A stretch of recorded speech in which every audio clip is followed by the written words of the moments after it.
आज हम बात करेंगे अलैंगिक और लैंगिक जनन में अंतर की। तो 2 कॉलम बना लेते हैं और फिर स्टडी करते हैं। Asexual reproduction and sexual reproduction.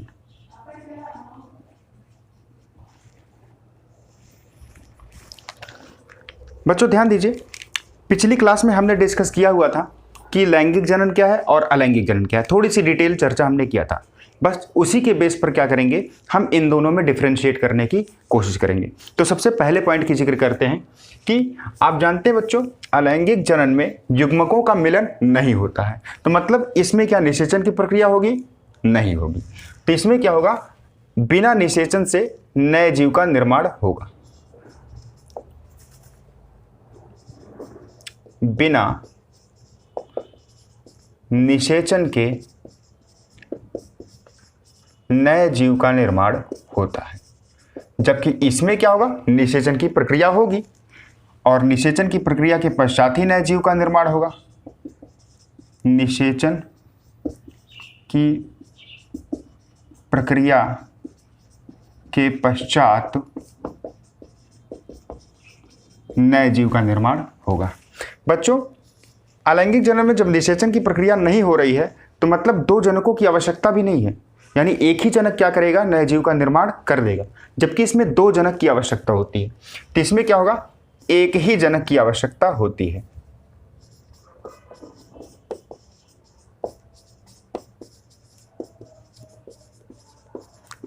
इसको हम एक स्पेशल नाम से आपको बताया था हमने, उसका नाम क्या है, यूनिपेरेंटल। जबकि क्या होगा कि इसमें 2 जनकों की आवश्यकता है।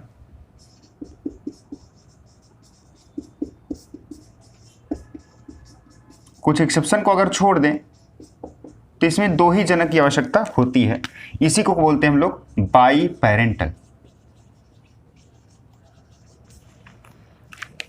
नेक्स्ट बात करें, जब इसमें कह सकते हो कि एक ही जनक नए जीव का निर्माण कर रहा है तो वो जो नया जीव होगा उसमें उसी जनक का डीएनए जाएगा। तो जाहिर सी बात है वो जो नया जीव बनेगा वो क्या होगा, अपने पेरेंट के और साथ साथ आपस में आकारिकी और आनुवांशिकी रूप से मतलब मॉर्फोलॉजिकली एंड जेनेटिकली हूबहू समान होगा। इसी को हम क्लोन कहते हैं। जबकि इसमें ऐसा नहीं होगा क्योंकि इसमें 2 अलग अलग स्रोतों के जीन पूल की मिक्सिंग हो रही है। तो जीव भी क्या होगा, अलग होगा। तो वो क्लोन वहां नहीं होगा। तो यहां पे जो बनने वाला जीव होता है वो क्या कहलाता है, क्लोन होता है।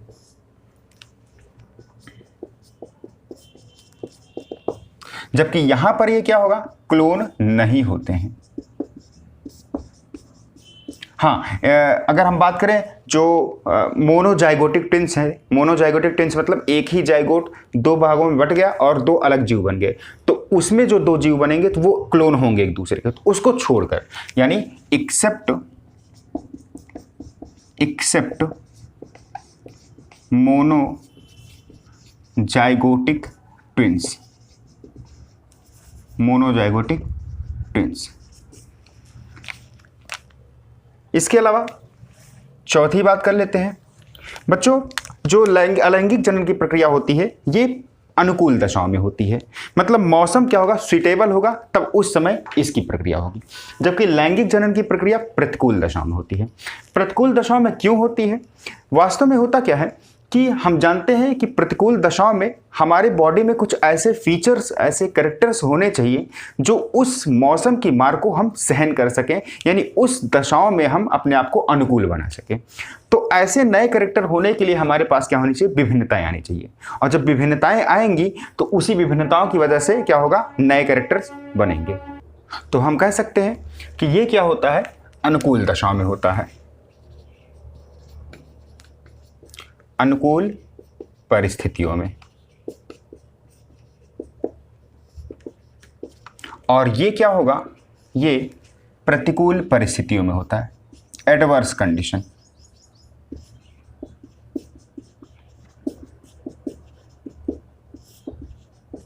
बच्चों मैंने बताया कि इसमें क्या होगा, विभिन्नताएं नहीं आएंगी। और जब विभिन्नताएं नहीं आएंगी तो जाहिर सी बात है जैव विकास भी नहीं होगा।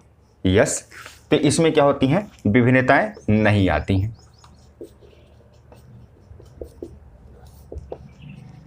जब विभिन्नताएं नहीं तो जैव विकास भी नहीं, क्योंकि हम जानते हैं कि जो विभिन्नताएं होती हैं वो जैव विकास का आधार होती हैं, उसके लिए रॉ मटेरियल का काम करती हैं। जैव विकास भी नहीं, लेकिन इसमें क्या होगा, विभिन्नताएं होंगी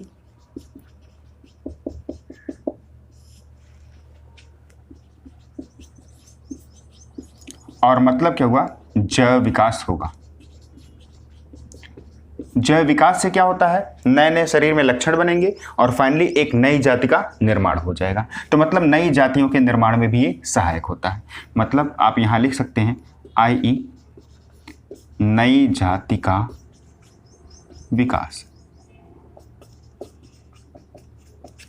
इससे ये हम कह सकते हैं। इसके बाद अगली पॉइंट की बात करें हम कि जो अलैंगिक जनन होता है बच्चों, ये तीव्र प्रक्रिया है और सरल है। मतलब इसमें नए संतति का निर्माण तेजी से होता है, जबकि यहां पर क्या होगा, धीरे से होगा। तो ये तीव्र और सरल प्रक्रिया होती है, बहुत इजी होती है, इसमें कम ऊर्जा की खर्च होती है। जबकि यहां पर क्या होता है कि ये धीमी प्रोसेस होती है और जटिल होती है, और इसमें जीव क्या करता है, मैक्सिमम एनर्जी निर्माण करता है, सॉरी मैक्सिमम एनर्जी को खर्च कर। अगली बात करें बच्चों, तो इसमें क्या होगा, इसमें युग्मकों की कोई आवश्यकता नहीं होती है। इसमें शरीर का कायिक भाग ही क्या कर देता है, नए जीवधारी को निर्मित कर देता है। तो इसमें युग्मकों की कोई आवश्यकता नहीं होती है।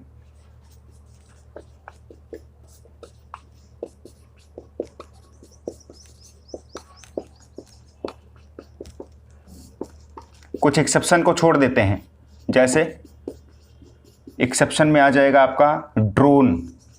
ड्रोन हैप्लॉयड गैमीट से ही बनता था, तो वहां पे जरूरत होगी, लेकिन यहां पर युग्मकों की जरूरत होगी। दो युग्मकों की आवश्यकता होती है।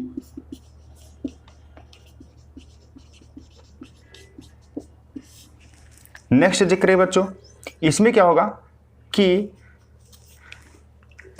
जब एक ही जनक जीवधारी को जन्म दे रहा है, तो वो जो जीव बनेगा वो क्या होगा, उसमें समसूत्री विभाजन होने के पश्चात ही उसका जन्म होगा, ठीक। लेकिन यहाँ पर क्या होगा, युग्मक बनेगा, फिर युग्मक मिलेगा, तब क्या होगा, नए संतति का निर्माण होगा। तो युग्मक बनेगा, तो युग्मक बनने के लिए अर्धसूत्री मियोसिस होता है। फिर मियोसिस होने के बाद क्या होगा, युग्मक बनेंगे, संलयन होगा, जाइगोट बनेगा, फिर उसमें समसूत्री विभाजन होगा। इसमें अर्धसूत्री समसूत्री दोनों, बट इसमें सिर्फ और सिर्फ क्या होता है, समसूत्री विभाजन होता है। इसमें केवल माइटोसिस, केवल माइटोसिस होता है। और इसमें क्या होगा, माइटोसिस और मियोसिस दोनों होता है। माइटोसिस और मियोसिस दोनों होता है, ठीक है। इसके अलावा अलैंगिक जनन जो होता है बच्चों, ये ज़्यादातर पौधों में और निम्न श्रेणी के जंतुओं में पाया जाता है।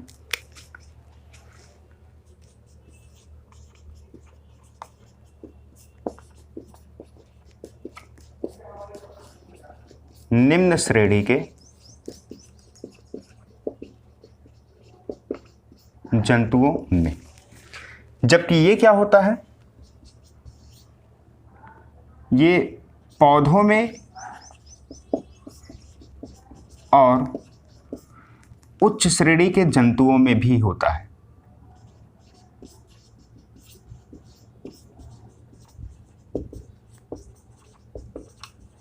ध्यान दीजिए, उच्च श्रेणी के जंतुओं में होने का मतलब ये नहीं है कि सिर्फ उच्च श्रेणी में ही होगा, निम्न श्रेणी में भी होगा। Is that clear? अच्छा, एक चीज और यहां पर आप देख सकते हैं कि जो अलैंगिक जनन होता है बच्चे, ये क्या होती है, हमारी आइडेंटिटी बरकरार रखता है। आइडेंटिटी कैसे बरकरार रखता है, हम जानते हैं हमारी आइडेंटिटी हमारा डीएनए ही है। तो जब डीएनए में बदलाव नहीं आएगा, सेम डीएनए क्या होगा, जनरेशन टू जनरेशन ट्रांसफर होगा, तो कोई बदलाव नहीं आया। और जब कोई बदलाव नहीं आया तो जैसे लक्षण था सेम लक्षण वहाँ होगा। तो मतलब इसमें आइडेंटिटी बनी रहेगी, मतलब हमारी पहचान बनाए रखता है। बट इसमें हर स्टेप पर क्या होता है, डीएनए बदलता जाता है, तो पहचान भी कहीं ना कहीं क्या हो जाती है, खो सी जाती है। क्लियर? तो ये क्या करती है, हमारी जो जेनेटिक आइडेंटिटी है, जिसको आनुवांशिक पहचान हम इसको जेनेटिक आइडेंटिटी ही लिखते हैं। Genetic identity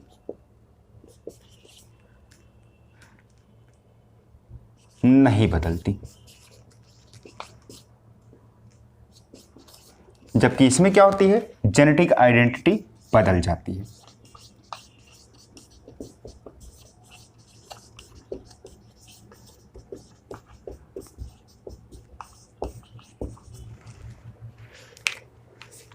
clear?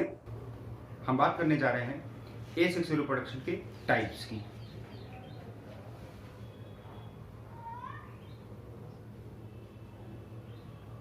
अलैंगिक जनन के प्रकार,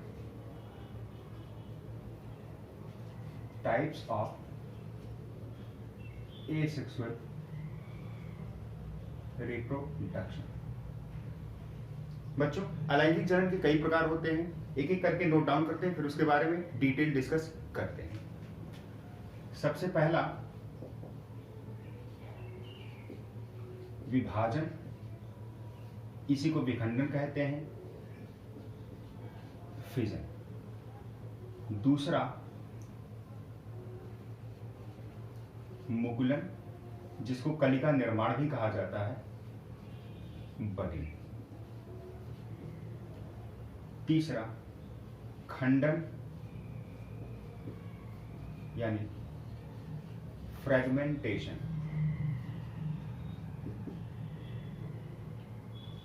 चौथा पुनर्जनन, या इसी को पुनरुद्भवन भी बोलते हैं,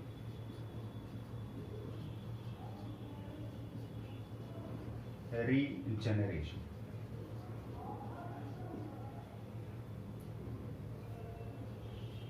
पांचवा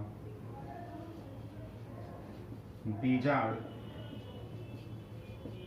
निर्माण, स्पोरुलेशन या स्पोर फॉर्मेशन। और सिक्स्थ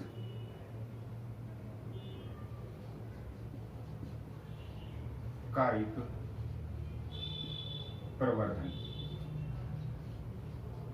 वेजिटेटिव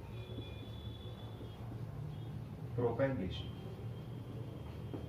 बच्चों, इसी फिजन के केस में हम एक स्पेशल टाइप की जिक्र करेंगे जिसका नाम है प्लाज्मोटॉमी। ये एक स्पेशल केस है, इसके बारे में डिटेल में डिस्कस करते हैं। तो सबसे पहले हम विभाजन की डिटेल डिस्कस करते हैं। बच्चों, विभाजन का मतलब होता है कि इसमें एक कोश की या बहुकोष्ठीय जीव क्या होगा, वो दो या दो से अधिक पार्ट में, इक्वल पार्ट में टूट जाएगा, इसी को विभाजन कहते हैं। इसमें क्या होगा, जीव दो या दो से अधिक भाग में बट जाता है। ध्यान दीजिए, इस प्रकार का जो जनन होता है वो एक कोश की और बहुकोश की दोनों प्रकार के जीवों में पाया जा सकता है। एक कोश की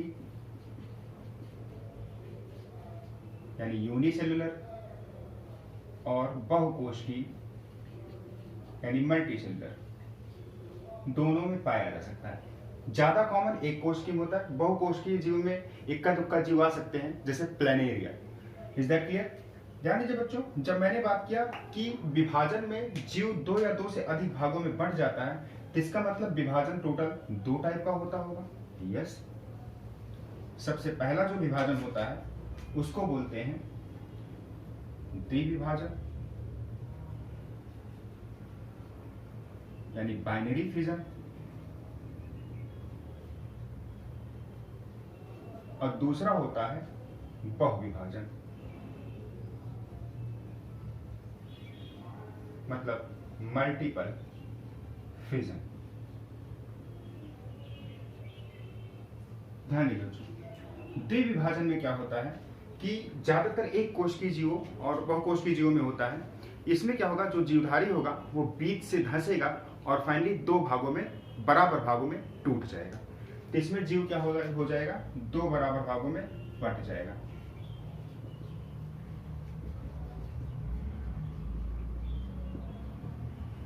बढ़ जाता है। इसका एग्जाम्पल हो सकता है, example amoeba, paramecium, Euglena, bacteria etcetera, bacteria आदि।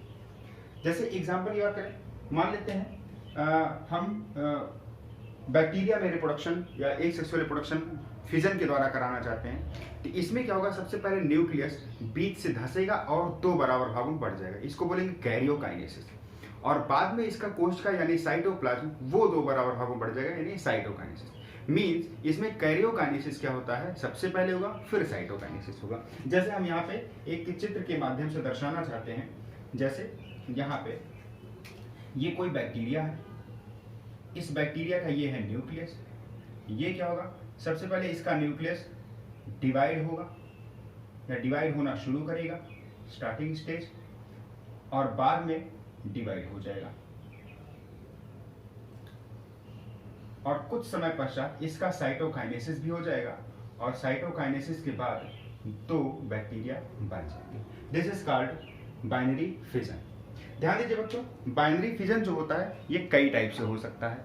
जैसे इसके कई टाइप होते हैं, जैसे सिंपल बाइनरी फिजन,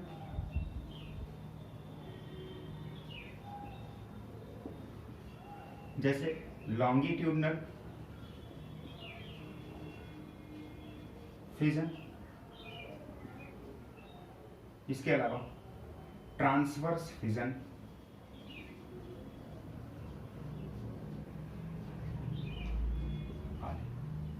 क्लियर बच्चों। सिंपल फिजन या इसी को इरेगुलर फिजन के नाम से भी जानते हैं। इरेगुलर का मतलब क्या होता है, जो शरीर होगा वो कहीं से भी 2 बराबर भागों में बढ़ जाएगा, मतलब वो निर्धारण नहीं कर सकते कि कहां से बढ़ेगा। जैसे अमीबा और बैक्टीरिया की बात करें तो उसमें क्या होता है, सिंपल फिजन होता है, इसको इरेगुलर फिजन कह सकते हैं। इसमें एग्जाम्पल अमीबा हो जाएगा। जबकि लॉन्गिट्यूडनल की बात करें, लॉन्गिट्यूडनल का एग्जाम्पल क्या होगा, इसका एग्जाम्पल हो जाएगा यूग्लिना। आप यूग्लिना के बारे में अच्छी तरह जानते होंगे। यूग्लिना प्लांट और एनिमल के बीच की कनेक्टिंग लिंक है, मतलब इसमें प्लांट के भी क्वालिटी या कैरेक्टरिस्टिक फीचर्स होते हैं और एनिमल के भी फीचर्स होते हैं। बच्चों क्या होगा, यूग्लिना की बात करें, जब इसमें लॉन्गिट्यूडनल फिजन होगा तो इसमें यूग्लिना का शरीर जो होगा ये ऐसे बीच से 2 भागों में बढ़ जाएगा, लॉन्गिट्यूडनल। वहीं पर अगर मैं ट्रांसवर्स की बात करूं तो इसका एग्जाम्पल हो जाएगा पैरामीशियम। पैरामीशियम को हम लोग स्लीपर सेल भी बोलते हैं या स्लीपर एनिमल, और प्लैनेरिया।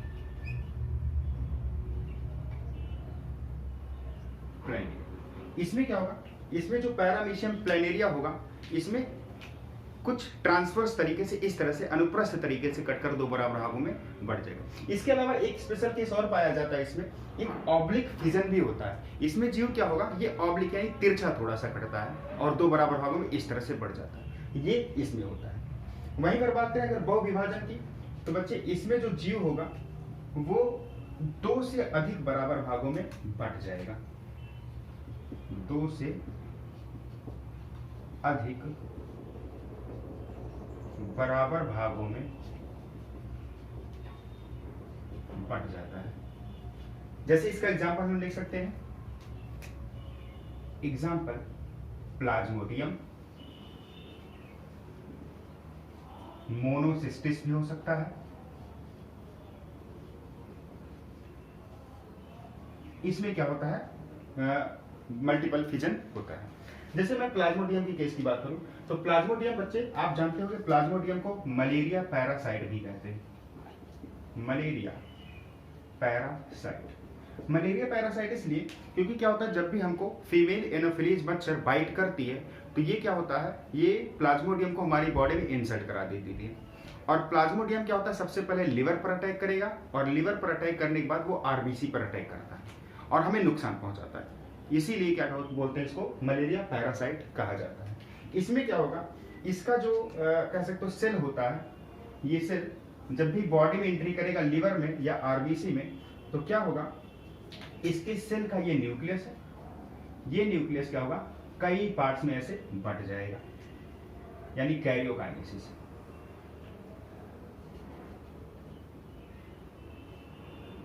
इस तरह से कैरियोकाइनेसिस होगा।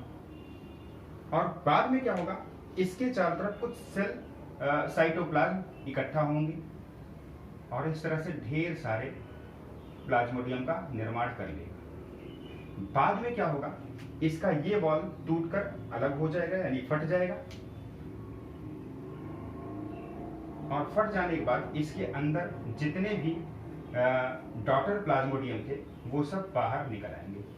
इस डॉटर प्लाज्मोडियम को स्पोरोजॉइट के नाम से जाना जाता है।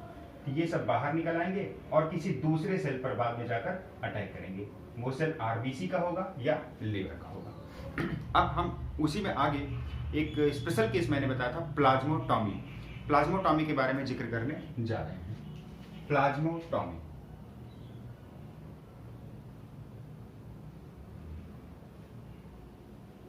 प्लाज्मोटॉमी वास्तव में क्या होता है, नॉर्मल विभाजन में कि केंद्रक सबसे पहले डिवाइड होता है और उसके बाद क्या होता है, सीधा साइटोकाइनेसिस बाद में होकर नए नए संकेत का निर्माण हो जाता है। बट प्लाज्मोटॉमी के केस में क्या होता है कि कुछ प्रोटोजोआ ऐसे होते हैं जो बहुकेंद्रकीय होते हैं यानी मल्टी न्यूक्लिएटेड होते हैं, और वो क्या करते हैं, दो या दो से अधिक भागों में विभाजित हो जाते हैं और मल्टी न्यूक्लिएटेड संतति को भी जन्म देते हैं। क्या होता है, मल्टी न्यूक्लिएटेड यानी बहुकेंद्रकीय जो प्रोटोजोआ होते हैं वो विभाजित होकर बहुकेंद्रकीय संतति को भी बनाते हैं। ध्यान दीजिए, इसमें क्या हो रहा है कि बहुकेंद्रकीय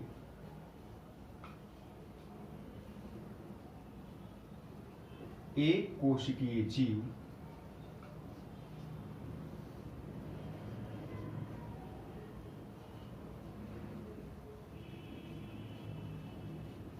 बहुकेंद्रकीय संतति का निर्माण करता है।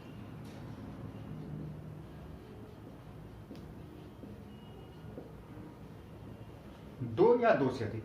अच्छा, इसमें एक केस और है, एक खास बात क्या है, इसमें क्या होता है कि सबसे पहले साइटोकाइनेसिस हो जाती है और साइटोकाइनेसिस के बाद जब संतति बनते हैं तो संतति में फिर कैरियोकाइनेसिस होती है।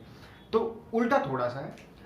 नॉर्मली जब फिजन की बात मैंने किया था, सबसे पहले कैरियोकाइनेसिस हो रही थी, फिर साइटोकाइनेसिस हो रही थी, यानी केंद्रक विभाजन पहले हो रहा था, फिर कोशिका द्रव्य विभाजन। लेकिन इसमें क्या होता है, पहले कोशिका द्रव्य विभाजन हो जाता है, फिर कहीं जाके केंद्रक का विभाजन होता है। तो यहाँ पे क्या हो रहा है, यहाँ पे कि सबसे पहले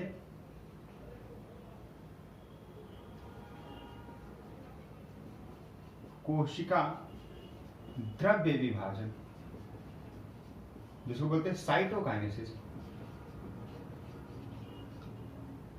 ये सबसे पहले होता है और बाद में केंद्रक विभाजन होता है। केंद्रक विभाजन मतलब कैरियोकाइनेसिस।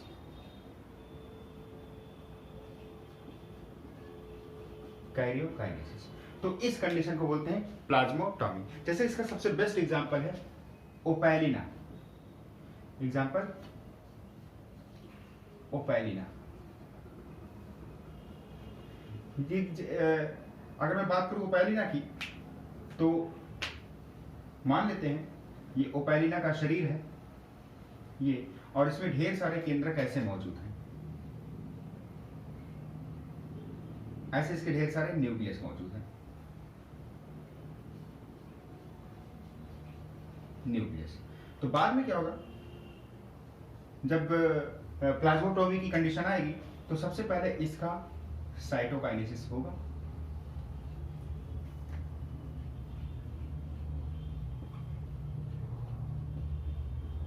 साइटोकाइनेसिस हो चुका।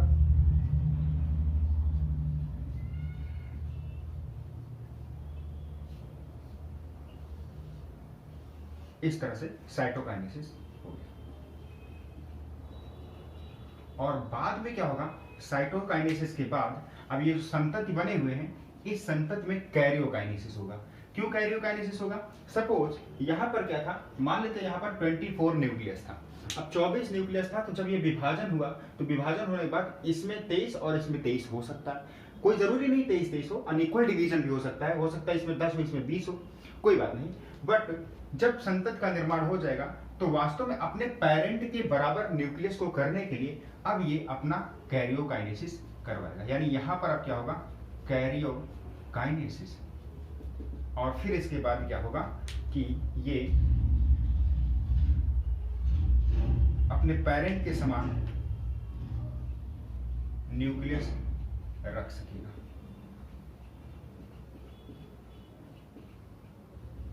इस तरह से ये डॉटर ओपैलिना है। Is that clear? तो ये था प्लाज्मोटॉमी।